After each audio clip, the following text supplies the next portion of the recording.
À toutes et à tous, mesdames et messieurs, bonsoir, merci et bienvenue dans votre émission Les coulisses du pouvoir, une émission qui vous aide à mieux cerner l'actualité sociopolitique ici en République de Guinée. Aujourd'hui, comme vous le voyez, nous sommes avec le président de l'Union démocratique pour le renouveau et le progrès. Lui, c'est Dr Edouard Jotomou Pogomou. Avec lui, nous allons bien sûr, mesdames et messieurs, parler de l'interdiction des DAF ici en Guinée, donc l'interdiction des DAF de voyager ici en Guinée. Donc c'est une décision de la présidence de la République à travers bien sûr des ministres, mais aussi nous parlerons du recrutement des fonctionnaires à la fonction publique, des agents à la fonction publique ici en Guinée, mais aussi on va aussi parler un peu du probable, excusez-moi, le problème probable recrutement et glissement de la transition. Je vais bien sûr parler donc de la transition en Guinée, le probable glissement du délai de la transition. Donc vous allez interpréter avec moi. Nous allons bien sûr parler de fond en comble avec bien sûr le leader politique ici en Guinée. Donc lui, c'est Edouard Jotomou Pogomou. Monsieur le Président, bonsoir. Bonsoir, Monsieur Camara. Voilà, donc vous allez comprendre donc aujourd'hui avec lui, il va étaler de tout, donc par rapport bien sûr à tous ces trois points que nous allons en débattre. Vous suivez bien sûr, mesdames et messieurs, votre téléweb Lola Plus Média.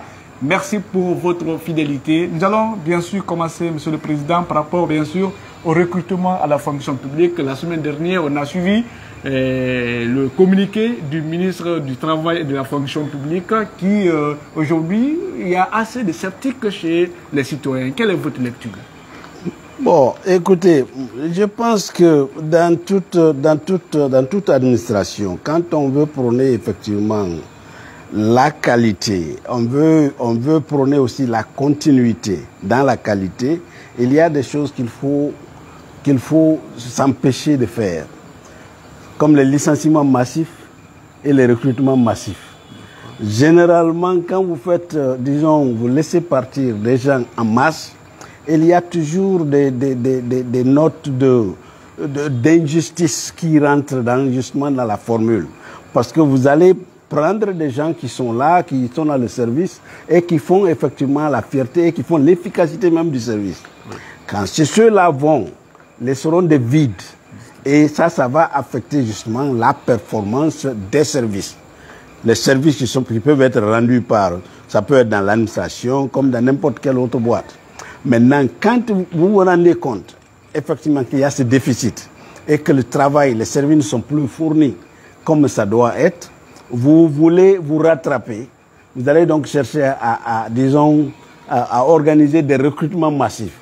Justement, dans ces recrutements massifs aussi, il y a des problèmes parce que vous n'aurez pas l'occasion d'être très sélectif pour pouvoir effectivement prendre les gens qu'il faut en fonction de leurs compétences. Il y a toujours des possibilités que de fausses notes se glissent ici et là et en fin de compte, on rate effectivement la cible. Alors moi, c'est ça seulement mon inquiétude. Vous pouvez peut-être voir à travers les lignes. Je veux bien savoir que le recrutement, alors je veux croire que le recrutement est effectivement vrai et qu'il n'y a pas parce qu'il y a beaucoup de rumeurs autour. Oui. Il y en a même qui ne croient pas à la chose. Oui. Moi, on demande même de payer 100 000. Exactement. Alors, en 2020, il y a eu le même pareil. Alors, quand déjà, si c'est on ne peut pas, il y a un peu de manque de sérieux quand même dans ça. On ne peut pas aller, je voyais une ligne, je crois que c'était vers l'abbé, où on demande aux gens de venir aller chercher des dossiers ou des documents, mais même pour l'obtention de ces documents, c'est des problèmes. Alors que ça doit être fait dans une certaine sérénité, ça doit être fait dans un calme. Alors, si maintenant les gens doivent venir s'aligner et on ne sait même pas ce qu'il faut, moi, mon inquiétude surtout, c'est les chiffres pléthoriques, le recrutement massif à la fois. Ça appelle toujours des mesures, ça appelle toujours de l'arnaque quelque part. Comme les autres aussi disent que c'était pure arnaque. Oui, il y en a qui disent effectivement que c'est de l'arnaque. Mais moi, je n'ai pas de données pour pouvoir qualifier ça d'arnaque. Je parle seulement de la méthode avec laquelle on est en train de procéder. La méthode, pour moi, ne semble pas très catholique, si on peut le dire ainsi. Parce que comme je l'ai dit à l'entame, licenciement massif, recrutement massif, le dénominateur commun, c'est que quelque part, on va fausser effectivement l'équation, c'est ça. En tout cas, c'est une actualité parce qu'on a aussi suivi, hein, le président, il y a aussi une initiative présidentielle de notre emploi de 20 000 jeunes emplois directs. Bon, moi, encore une fois, je ne dis pas qu'on ne peut pas employer les jeunes. C'est très bon. Un feu de paille, hein. Je ne vois vraiment pas, parce que si on continue, la première fois, on est en train de faire un recrutement au niveau de la fonction publique, à supposer que cela n'apporte pas vraiment un fruit, ou alors des fruits, que cela ne soit pas, disons, fiable au niveau de tous ceux qui sont en train de chercher des emplois. Même l'initiative présidentielle n'aura pas d'impact parce que les gens n'y croiront pas. On dira, oh, la première fois c'était là, ça n'a pas marché, il n'y a aucune raison que celui-là aussi marche. Mais vous, en tant qu'homme politique, votre lecture c'est quoi réellement par rapport à ce que les gens ne sont pas vraiment de tout rassurés? Mais parce que justement, il n'y a pas, on ne peut pas dire simplement on crée de l'emploi, disons par le simple verbiage. Il faut bien que les conditions existent pour que le travail soit présent, pour qu'on dise qu'on va fournir effectivement la main-d'œuvre ou on va pourvoir des postes qui existent réellement. Mais si les postes ne sont pas là, le besoin-là ne se fait pas sentir. Il n'y a pas une sorte, on n'a pas répertorié effectivement ces besoins-là et qu'on dise qu'on va, disons, recruter. C'est comme si, franchement, on le disait simplement pour... Est-ce que vous pensez-vous que c'est là aussi, c'est une manière donc d'atténuer la pension des contractuels? Parce qu'il y a des anciens contractuels aussi qui, chaque fois, avec le mouvement syndical... Bien sûr, ça c'est une technique, je crois que c'est une stratégie pour pouvoir calmer un peu les ardeurs et demander aux gens, écoutez, nous sommes en train de penser à toutes ces solutions. Oui. Maintenant, nous sommes en train de recruter au niveau de la fonction publique. Bientôt, il y aura l'initiative présidentielle. Ensuite, on va s'occuper d'autres choses. Ça, c'est pour dire aux gens, donner de l'espoir aux gens. Or, l'espoir, on peut tous vivre d'espoir, mais il arrive un moment où l'espoir ne peut plus contenir, disons, la nécessité d'avoir un travail quelque part. D'accord. Voilà. On va rapidement passer aussi le deuxième sujet, c'est concernant l'interdiction des DAF. Aujourd'hui, c'est une actualité aussi qui continue à défrayer la chronique donc, dans la cité. Oui, oui. Vous, parce que le temps estime que voilà, donc les ministres sont là, ils vivent paisiblement, ils voyagent. Mais voilà, les DAF, ils sont quelque part donc, un peu menacés par la crise. Ben, vous savez, moi je pense que le DAF, il répond à des ordres qui viennent, disons, d'un supérieur. Quel que soit quand même le degré d'agitation d'un DAF, il ne peut pas se réveiller un matin pour dire que je vais faire ceci, je vais faire cela, s'il n'a pas reçu l'instruction de quelque part. C'est pourquoi, au niveau des DAF, il y a des ordonnateurs. Ceux qui leur donnent des ordres pour pouvoir engager des procédures. Alors, si on dit qu'on doit... c'est au DAF qu'on retire justement la possibilité de pouvoir voyager, moi je crois que c'est la pyramide à l'envers. Personnellement. Je pensais que si on doit s'adresser au DAF, je ne dis pas qu'ils sont blancs, hein. Si on doit s'adresser à eux, ben on commence par la tête. On dit qu'on va... Les ministres. Exactement, on va faire audit, voir ce que vous avez, parce que si on avait établi ça, ce qu'ils ont fait, maintenant le problème va peut-être tomber au niveau des DAF et on saura ce qui a été fait. Est-ce que cela ne donne pas aujourd'hui raison à vous, politiques, qui demandez, lorsque les ministres là ont été nommés, donc chacun doit présenter ses biens? Mais nous avions dit ça au départ. Nous avions insisté dessus. Surtout quand on prône la transparence. On prône la transparence et la lutte contre la gabegie et la corruption. Parce qu'il faut bien que je sache ce que vous avez quand vous venez prendre fonction. Oui. Comme ça, quand vous partez, je peux dire, voilà, au moment où vous veniez, vous aviez ceci, vous aviez cela. Maintenant, vous avez ça.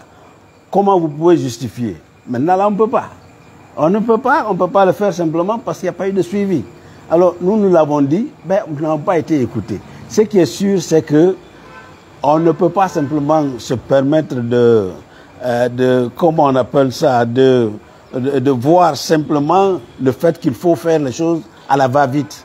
Alors quand vous le faites, parfois, il y a des détails que l'on saute, et ces détails-là peuvent retourner, comme disent les Anglais, venir nous mordre dans le derrière, effectivement. Il ne faut pas que cela se fasse. Nous pensons que si on veut franchement faire en sorte que ce soit au niveau des DAF, au niveau des ministres, au niveau de n'importe qui d'autre, si on veut faire un travail sérieux, ben alors on se met dans la logique et on crée les moyens nécessaires pour pouvoir le faire de façon sérieuse. Monsieur le Président, votre lecture sur le fonctionnement de la CRIEF. Aujourd'hui, est-ce que cette CRIEF-là, quand vous analysez, vous trouvez vraiment ça, vraiment une institution qui peut bien faire la mission qu'on a assignée? Vous savez, au départ, nous l'avons dit, la CRIEF, nous avions tous applaudi la création de la CRIEF. Parce que tout ce qui a pour mission de pouvoir toiletter effectivement la gestion de la chose publique, ben nous sommes pour ça. Parce que le pays, on ne peut pas qu'on continue effectivement à le sucer et on ne voit pas les résultats sur le plan du développement. Donc si la CRIEF doit faire un travail, ben c'est une très bonne chose. Moi, je pense que la CRIEF, effectivement, la mission, comme l'a dit le colonel lui-même, ne doit pas seulement se limiter aux anciens dignitaires.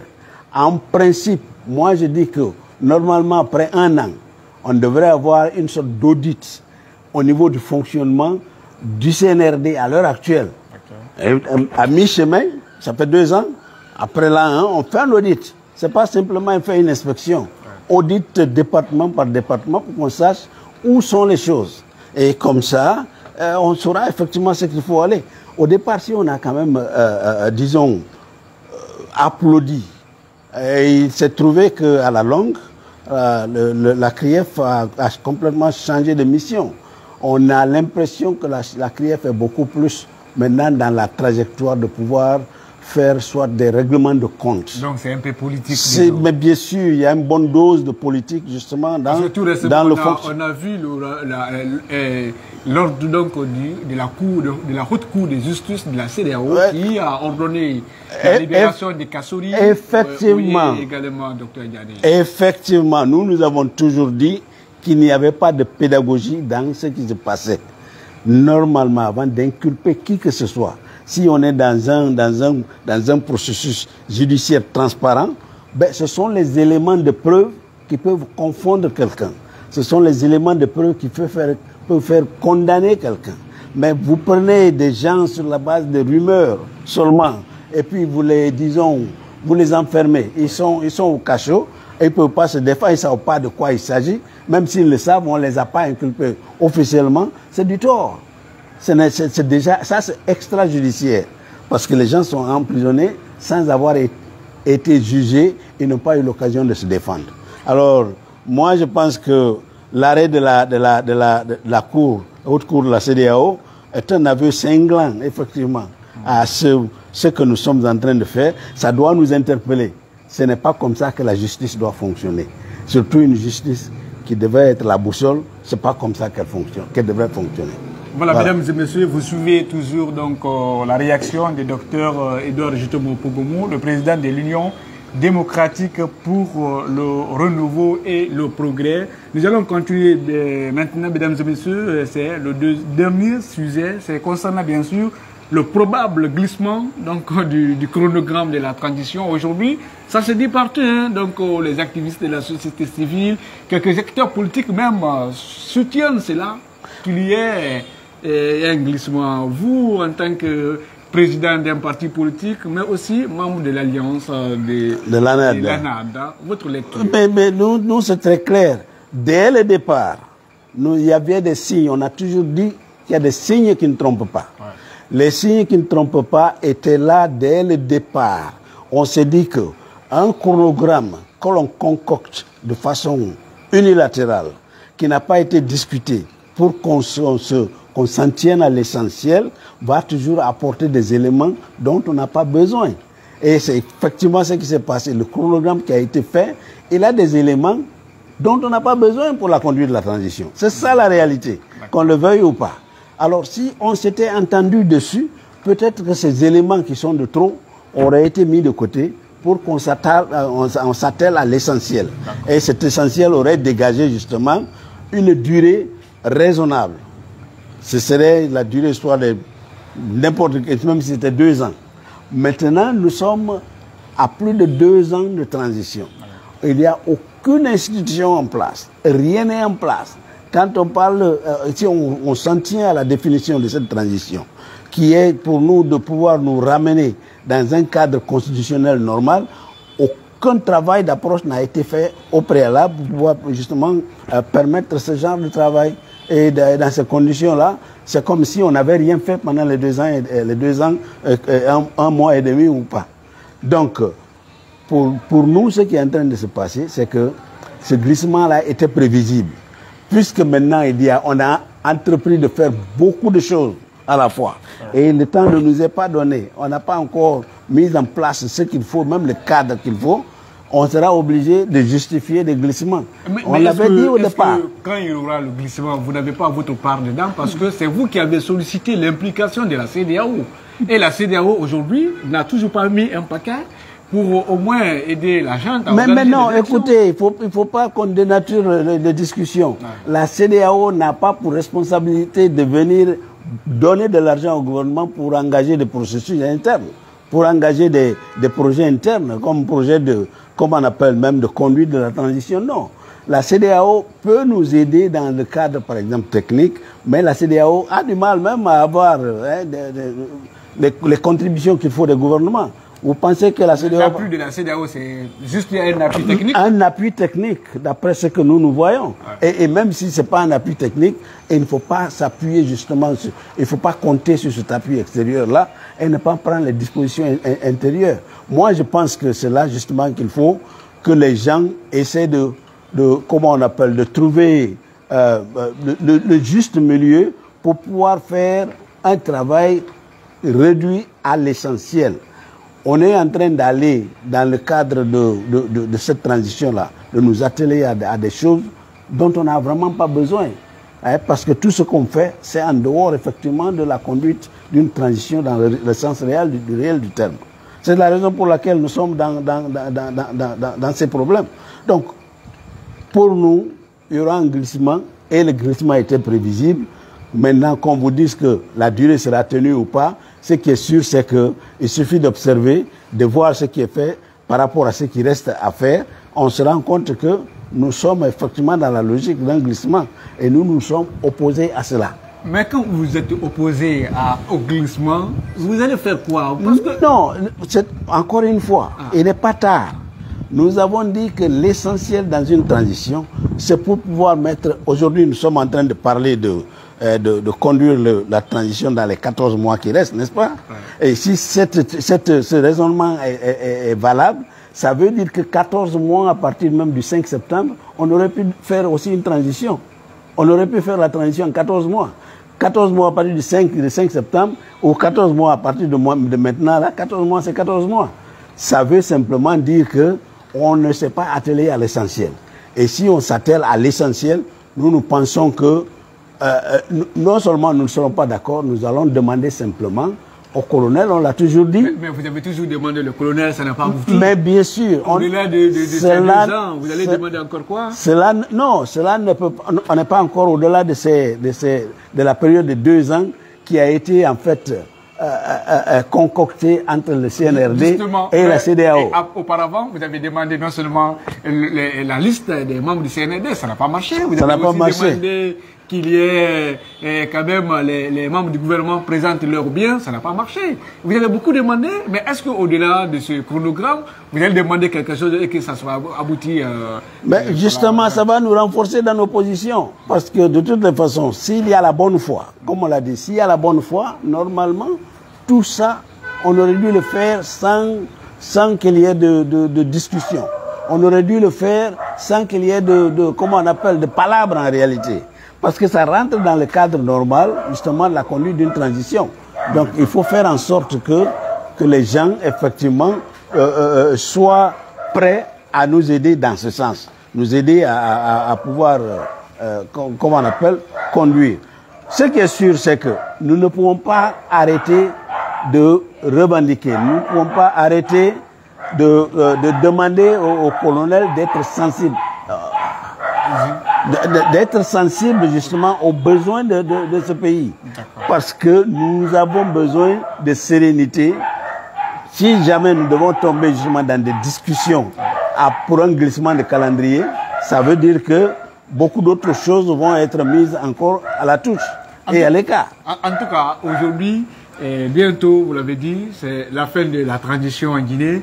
Vous, votre formation politique, parce que ça se dit que vous êtes en train de faire certainement le coup bas et vous critiquez la junte, mais en bas, vous préparez une approche avec la junte pour être le futur président de la République de Guinée. Nous, en train de faire une approche avec le CNRD, oui. Mais personne n'a vu notre front dans les jardins de... Vous ne cherchez pas la négociation? Pas du tout, pour le moment, non. La négociation, ce qui importe ici, c'est l'intérêt du pays, c'est l'intérêt de la nation. Faites un cadre de dialogue inclusif. Ce n'est pas un cadre où on choisit... Attendez, où on choisit les gens pour dire on peut aller avec ce groupe, on ne peut pas aller avec ce groupe. Mettez tout le monde là-dedans et puis nous allons décider de ce qui est nécessaire. Il y a des éléments dans le chronogramme actuel qui n'ont pas besoin d'être dans ce chronogramme. Si vous les enlevez, même en 10 mois, on peut faire une bonne transition. On peut en tout cas mettre les bases pour une bonne transition. Mais tant que nous sommes en train d'aller sur des 10 points qui ont été fabriqués, pratiquement concoctés unilatéralement, ça va être compliqué.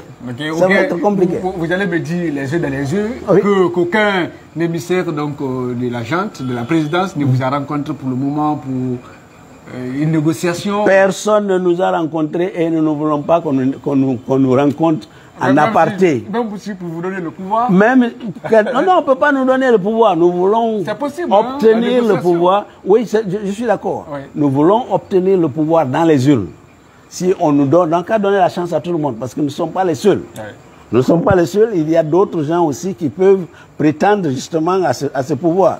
Alors dire qu'on va nous donner le pouvoir, c'est comme si on écartait d'autres valeurs. Non, de façon politique, il y a des négociations pour vous appuyer. Oui, mais justement... Et puis on voit, ça se passe partout, non? Je sais, ça se fait. Mais c'est ce qui nous met en retard, justement. Okay. C'est ce qui nous met en retard. Nous ne disons pas qu'on ne peut pas négocier. On peut négocier. Mais mettons d'abord l'intérêt du pays. Pour le moment, aujourd'hui, vous êtes quand même prêt quand une éventuelle négociation avec la Chambre? Non, nous sommes ouverts dans le cadre du dialogue inclusif. C'est une négociation aussi.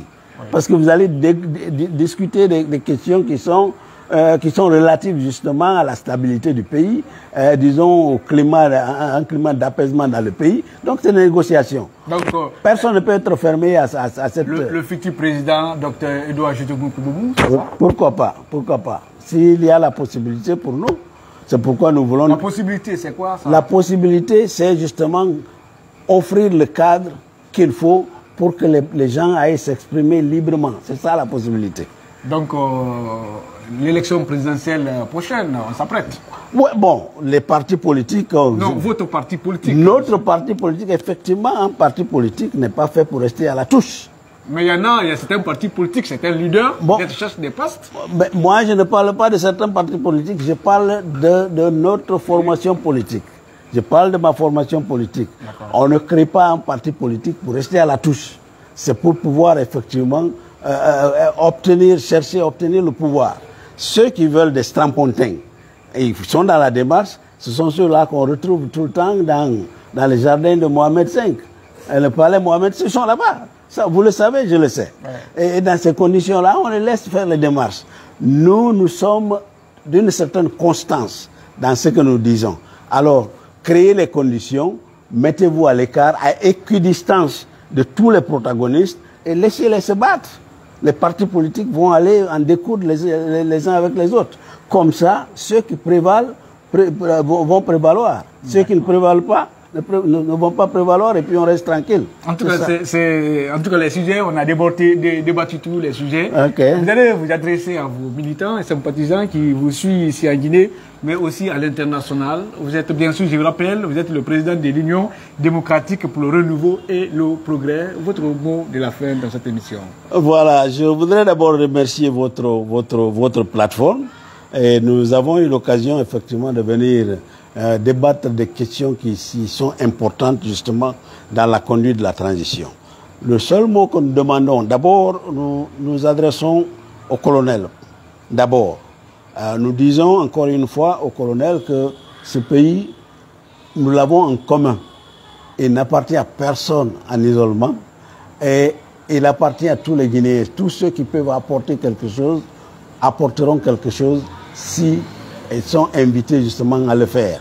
Et il ne faut pas donc que l'on crée des conditions pour ne pas pour confisquer le pouvoir, parce que beaucoup de mesures sont en train de s'apparenter justement à cette tendance, à cette possibilité de pouvoir confisquer le pouvoir.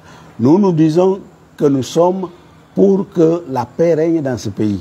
Et pour que la paix règne, il faut que les uns et les autres s'accordent sur un certain nombre de choses. Donc nous sommes là pour dire au colonel, dans un premier temps, de faire en sorte qu'il fasse, ce n'est pas un rétropédalage. Quand on reconnaît effectivement les erreurs qu'on a commises, je crois que c'est une très bonne chose. Et c'est même humain, c'est même grand. Les grands leaders, justement, se distinguent par ça. Faites en sorte qu'il y ait un mouvement inclusif, qu'on n'essaie pas de mettre à la touche certaines personnes ou certaines organisations. À nos militants, nous allons simplement demander de la persévérance. C'est très difficile, mais ce n'est pas impossible. Si nous travaillons avec force de notre conviction, je pense que nous réussirons à pouvoir faire changer effectivement les choses. C'est ce travail que nous devons faire, et nous les remercions d'abord pour leur confiance. Et je sais, à l'heure actuelle, on vient d'ouvrir un siège ici dans Fria. Donc ça veut dire un de vos sièges? Mais un de nos sièges, bien sûr. Donc ça va quand même, dans l'ensemble ça va. La petite bière mange. Bien sûr. Puisque les choses ne se font pas à ciel ouvert et on ne veut pas le faire au gros son de trompette, nous travaillons comme ça se doit, parce que dès que vous le faites avec beaucoup de bruit, on va dire que vous êtes en train de faire des manifestations. Ouais. Et sous le couvert justement de manifestations, on peut vous brimer. Donc nous sommes obligés de nous adapter. Beaucoup de gens le font, même au CNRD. Qui sait ceux qui sont en train de préparer? Ça se fait, on sait, il y a des manifestations en leur faveur, mais eux, c'est eux les tenants du pouvoir. Nous ne pouvons pas dire qu'eux le font, nous pouvons le faire, mais ils vont nous brimer, ils ne vont pas brimer ceux qui sont en leur faveur. Donc il faut que nous soyons vraiment, leur demandons d'être à équidistance de tout ce mouvement et d'avoir l'intérêt du pays à cœur. C'est ça que je voulais dire comme message. Voilà, merci beaucoup. Vous avez suivi le message donc du président de l'Union démocratique pour le renouveau et le progrès. Lui, c'est Dr Edouard Jitobou Pogomou. Merci pour votre fidélité, vous qui étiez bien sûr à l'écoute. Vous nous suivez également à travers le monde, notre émission dans votre média, le La Plus. Merci pour votre fidélité. Nous vous quittons dans l'espoir, mesdames et messieurs, de vous retrouver très nombreux pour un autre numéro. Merci et bonne soirée.